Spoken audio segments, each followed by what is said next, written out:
Number of Times আমার ক্লায়েন্টসরা, আমার ফ্রেন্ডসরা, ফ্যামিলির লোকেরা বা আমি যেখানেই যাই সবাই আমাকে দেখে একটাই কথা বলে যে আমার অরাটা ভীষণ পজিটিভ, এনার্জি পজিটিভ। তো যেই কারণে সবাই আমার প্রতি ভীষণ অ্যাট্রাক্ট হয় বা কথা বলে তাদের ভীষণ নিজেদের মধ্যে একটা পজিটিভিটি ফিল হয়। তো এই পজিটিভিটিটা কিছু ছোট্ট টিপস ফলো করে তোমরা নিজেরাও কিন্তু নিজেদের মধ্যে নিয়ে আসতে পারো। তার জন্য তোমাদেরকে একটু সন্ধক লবণ কিন্তু কিনে নিতে হবে, মানে রক সল্ট। সোমবার থেকে শুরু করে রেগুলার স্নান করার সময় স্নানের জলে একটু করে সন্ধক লবণ মিশিয়ে দাও।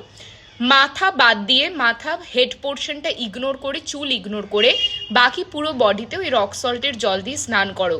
তোমাদের অরা জাস্ট ক্লিন হয়ে যাবে, কোনো রকমের নেগেটিভ এনার্জি তোমাদের বডিতে কিন্তু থাকবে না। আর দেখবে সঙ্গে সঙ্গে তোমাদের কাজকর্মের ব্লকেজেসও অনেক রিমুভ হতে শুরু করছে।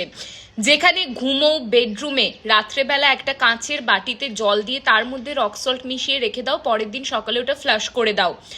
বাড়ির কোণে কোণে একটু একটু করে সন্ধক লবণ ছড়িয়ে রেখে দাও, পরের দিন বাড়ির বাইরে ফেলে দাও। এই ছোট্ট রেমেডিগুলো ফলো করে কিন্তু বাড়িতেও তোমরা পজিটিভিটি মেনটেন করতে পারবে। আর সল্ট রিপ্রেজেন্ট করে মা লক্ষ্মীকে, যেই কারণে বাস্তুতে তোমরা লক্ষ্মীকেও কিন্তু অ্যাট্রাক্ট করতে পারবে। ভালো থেকো, সুস্থ থেকো, সবার অরা যেন পজিটিভ থাকে, সবাই পজিটিভ থাকো।